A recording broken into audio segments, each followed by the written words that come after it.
हैं। इसके साथ ही इस कार्यक्रम में विभिन्न मंत्रालयों के हमारे अधिकारीगण, बहुत से कलाकार, जितने हमारे युवा साथी यहाँ पर पधारे हैं, आप सभी का बहुत बहुत स्वागत, हार्दिक अभिनंदन हमारे आज के इस कार्यक्रम में, आज़ादी के अमृत महोत्सव में, that is India at 75। Bharat की आज़ादी के 75 वर्ष के उपलक्ष्य में माननीय प्रधानमंत्री श्री नरेंद्र मोदी जी के नेतृत्व में उनकी प्रेरणा, उनके मार्गदर्शन और उनकी संकल्पना की परिणति है हमारा ये अमृत महोत्सव। आप सबको मालूम है, आज इस कार्यक्रम का शुभारंभ हुआ माननीय प्रधानमंत्री जी की उपस्थिति में, उनके करकमलों द्वारा हमें कहना चाहिए, जब गुजरात के अहमदाबाद के साबरमती आश्रम में आज उन्होंने युवाओं को संबोधित किया और दांडी मार्च एक और यात्रा की आज शुरुआत हुई। जैसा कि मैं आपसे पहले साझा कर रही थी, उन्होंने आज स्वयं कहा कि हमें वरुण देव की कृपा प्राप्त हुई है, क्योंकि आज सुबह जिस तरह से अमृत वर्षा हुई, अमृत महोत्सव के लिए ये बहुत ही शुभ संकेत है। और अब हम हमारे इस मंच पर आसीन सभी मान्यगणों से निवेदन करेंगे, कृपया दीप प्रज्वलित करके आज के कार्यक्रम का विधिवत शुभारंभ करने की कृपा करें। आप सभी मान्यगणों से निवेदन।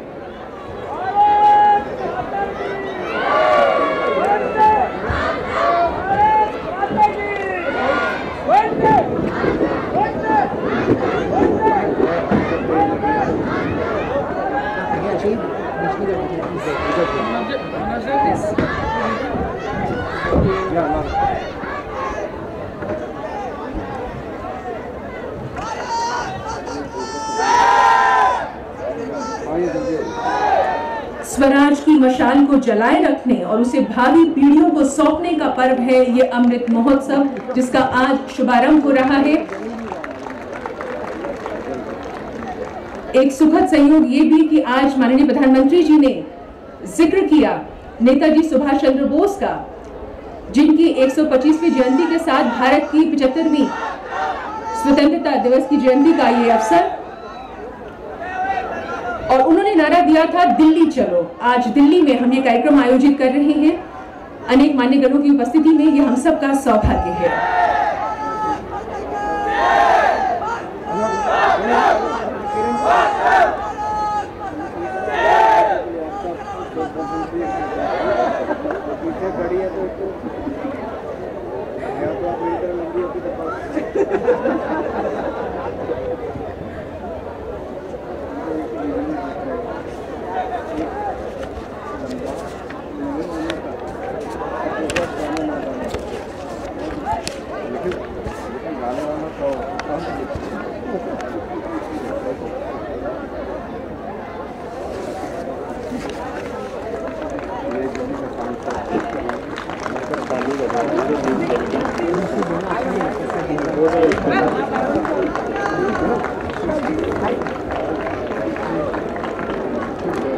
कर्तव्य ध्वनि के साथ आप सभी युवा भी इसमें सहभागी हो।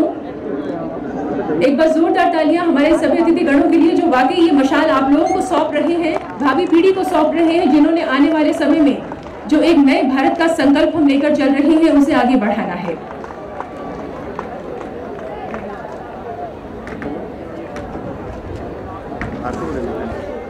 आप सभी मान्यगणों का बहुत बहुत धन्यवाद, बहुत बहुत आभार। I am joined by Sri Anurag Thakur ji, he is Minister of State for Finance and Corporate Affairs. Sir, it is very important that India is celebrating Amrit Mahotsav, a 75th year we are approaching of the independence, and that is the most amazing feeling. That is the day that we have begun. Prime Minister began the day with a flag of a Dandi March this morning from Ahmedabad. I think it's a great initiative by Honorable Prime Minister to start this Amrit Mahotsav, to celebrate the 75 years of independence, and also to take a pledge towards making India a global power, a world leader, a wish guru. The journey from 75 years to 100 years, these 25 years will be the turning point to make India a global power, a wish guru. And that is why from today till 15th August 2022, 75 weeks will be celebrated, 75 programs will be organized, and light will be thrown on those people and on those lives who have played a very, very important role during the freedom struggle. And I am sure our youth will be inspired by that, and youth being the largest stakeholder will play an important role in making India a global power. Amrit Mahotsav is also an occasion to celebrate and present what is India to the global world. Atmanirbhar Bharat is one of the aspects that Government of India has taken as a flagship program to bring India to the global audience and bring global, make a local product from India to the different parts of the world. I totally agree with you. And that's a great initiative of Prime Minister Modi, thinking about New India and linking it with the Atmanirbhar Bharat. That is what Mahatma Gandhi ji also did. Namak. कहने के लिए बात छोटी थी, but that was a big initiative which threatened the British rule. And that is how that made us fight against the Britishers, align more people with the freedom struggle and got the independence. And today, in an independent India, we want to make India a global power, a new India, a stronger India, a Vishwaguru India. So the demographic dividend that India has, which makes India almost 1/5 of the population of the youth, that is the most driving force. You are one of the young member of parliament and the minister who has been taking this challenge very much forward. You had also been the youth president of Bharatiya Janata Yuva Morcha as well. See, as I said earlier, youth being the largest stakeholder has to play an important role in the nation building process. And that is how they have to be involved. And through these programs for the next 75 weeks, we will be involving the largest stakeholder, which is the youth of India, to come, and more awareness will be created about the independence struggle and how to take India from 75 years to 100 years journey.